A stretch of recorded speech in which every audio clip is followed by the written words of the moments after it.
Good morning, boys and girls. Are you ready for another math lesson in Miss Fontilius's kitchen? And you can tell that I'm just doing 2 lessons today, and this has taken me about 3 hours so far for 2 lessons, not even 2 lessons.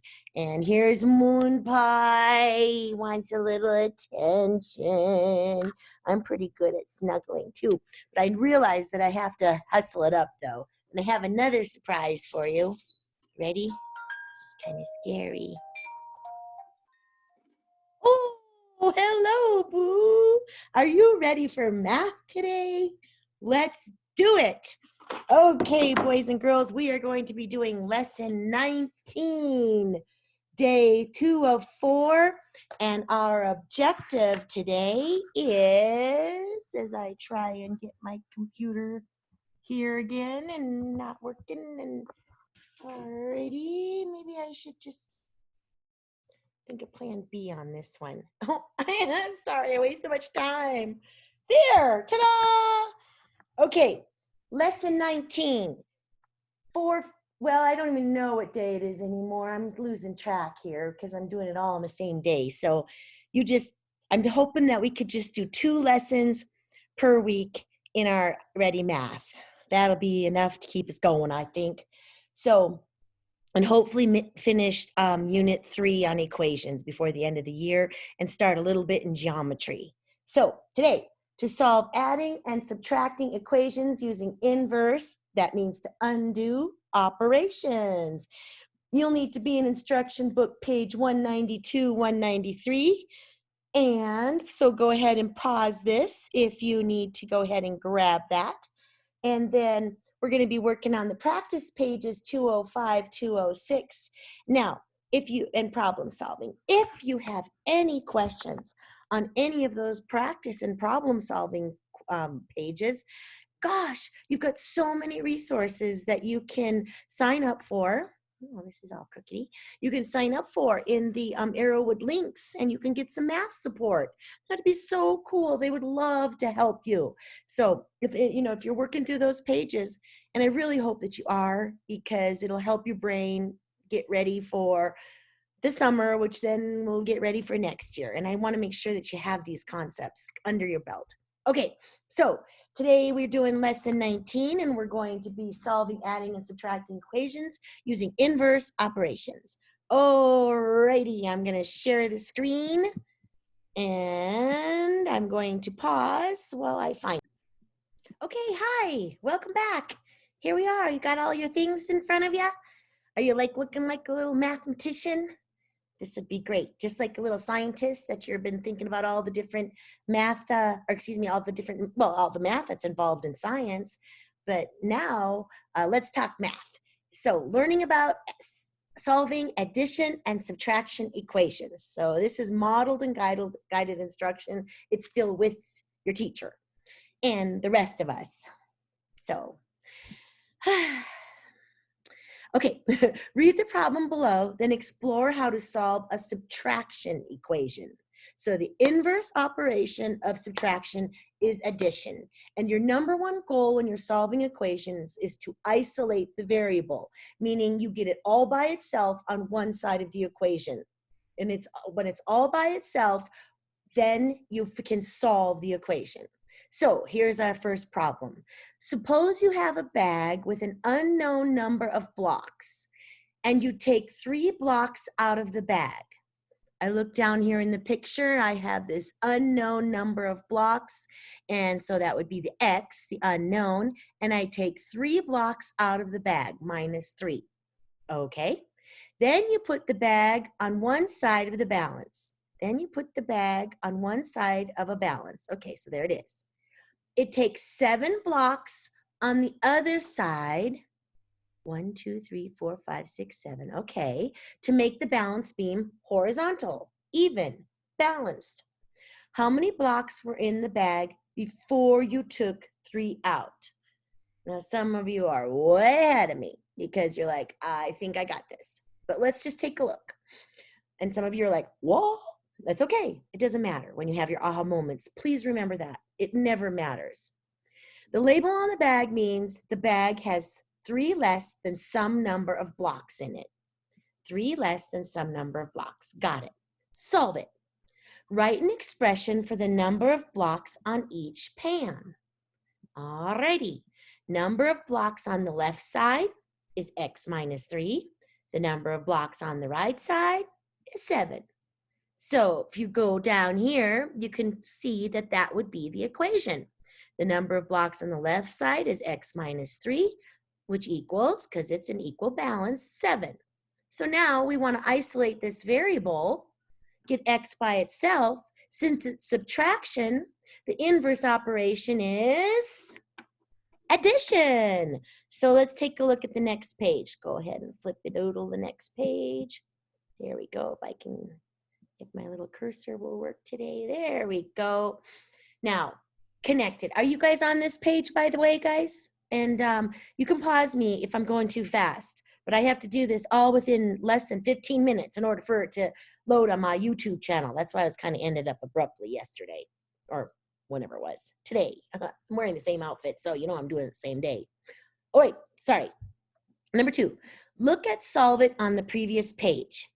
If you solve the equation, x minus 3 equals 7, what information will you have?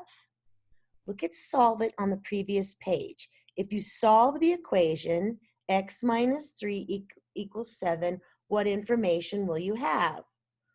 Well, won't you have the number of blocks? Let me see. The number of blocks in the bag before you took 3 out? Isn't that what you'd have? So number 2, the answer is, what information will you have? You'll have the number of blocks before you took 3, out. Hence, you'll be able to solve for x. You want to know what was in the bag originally. So number 3, what is the operation in the expression x minus 3? Come on, everybody. Number 3, what's the operation? Let me hear it. Subtraction. I see it. It's right there. There it is. That's the operation. What is the inverse of this operation? Number 4, addition. Alrighty, this is nice and basic. I like this. How can you isolate the variable in x minus 3 equals 7? Well, if you go x minus 3 and then you add 3, it undoes each other. Let's take a look. When you isolate the variable, what must you do to keep the equation balanced? How can you isolate the variable in number 5? Well, you have to add 3 to both sides, don't you? So check it out. So number 7 or number 6. So number 5. When you isolate, how can you isolate the variable in x minus 3 equals 7? Well, you add 3. Because if you minus 3 and add 3, you get 0, and then x is by itself. Number 6, when you isolate the variable, what must you do to keep the equation balanced? Well, you have to do the same thing on both sides of the equation. So x minus 3 equals 7.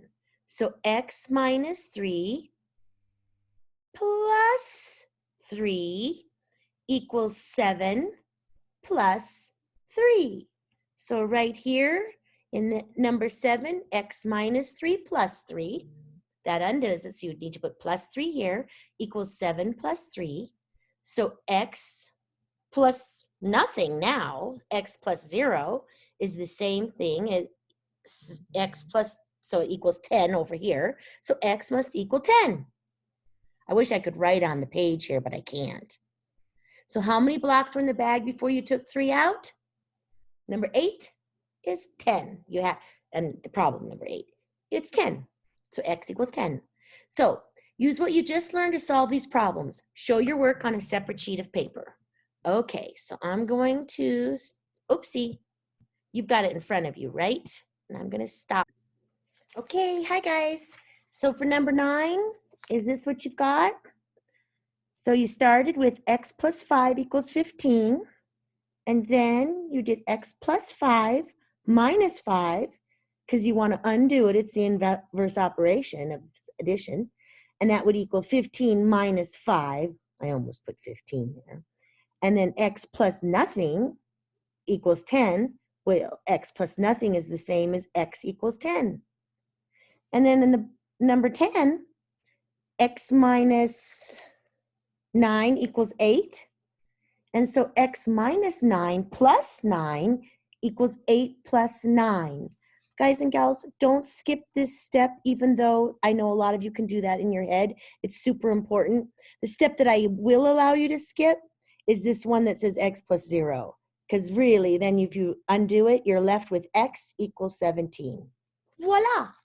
You have just practiced adding and subtracting equations using inverse operations. Woo-hoo!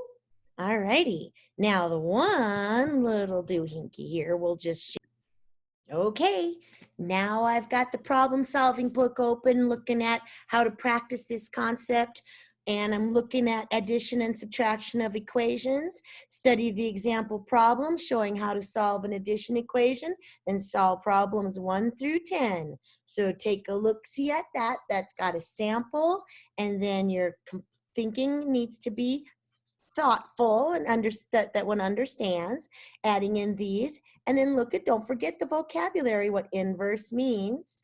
And it looks like you've got 10 problems to solve, right? And you know how 9 and 10 always get the trickiest. Remember, if you need support, you can always email me, but there's always so many teachers who would love to help you with your math learning and would be so excited that you're still thinking about it. So if there's a problem, you want 15 minutes of help, let's go for it. So lessons 19, day 1 and day 2 is what we're going to talk about for week 4, remote learning. That's about all I can handle. I think that'll be good for you too. Love you. Thank you. And I'll see you at our Zoom meeting and our one-on-ones. Please don't be late. We need to be on time. Bye. Bye.